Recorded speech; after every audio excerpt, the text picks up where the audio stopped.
ایک گاؤں کے ہوٹل میں ایک سیاح داخل ہوا اور مالک سے اس کے ہوٹل کا بہترین کمرہ دکھانے کو کہا۔ مالک نے اسے بہترین کمرے کی چابی دی اور کمرہ دیکھنے کی اجازت دے دی۔ سیاح نے کاؤنٹر پر 5,000 کا نوٹ بطور ایڈوانس رکھا اور کمرہ دیکھنے چلا گیا۔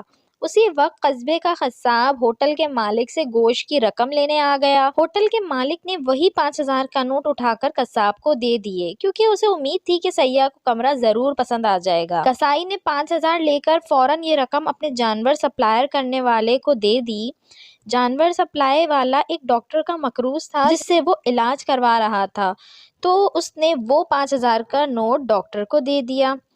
وہ ڈاکٹر کافی دنوں سے اسی ہوٹل کے ایک کمرے میں مقیم تھا، اس لیے اس نے یہی نوٹ ہوٹل کے مالک کو ادا کر دیا۔ وہ 5,000 کا نوٹ کاؤنٹر پر ہی پڑا تھا کہ کمرہ پسند کرنے کے لیے سیڑھیاں چڑھ کر گیا ہوا متوقع گاہک اسی لمحے واپس آ گیا اور ہوٹل کے مالک کو بتایا کہ مجھے کمرہ پسند نہیں آیا ہے۔ یہ کہہ کر اس نے اپنا 5,000 کا نوٹ اٹھایا اور چلا گیا۔ اکنامک کی اس کہانی میں کسی نے کچھ کمایا نہ کسی نے کچھ خرچ کیا، لیکن جس قصبے میں سیاح یہ نوٹ لے کر آیا تھا اس قصبے کے کتنے ہی لوگ قرضے سے فارغ ہو گئے۔ حاصل مطالعہ: پیسے کو گھماؤ نہ کہ اس پر سانپ بن کر بیٹھ جاؤ، کہ اسی میں عوام الناس کی فلاح ہے۔ ویڈیو اچھی لگی ہو تو اس کو لائک کریں، شیئر کریں اور میرے چینل کو سبسکرائب کریں اور ساتھ ہی بیل آئیکن کو بھی پریس کر دیجئے تاکہ میری نئے آنے والی ویڈیو آپ کو مل سکے۔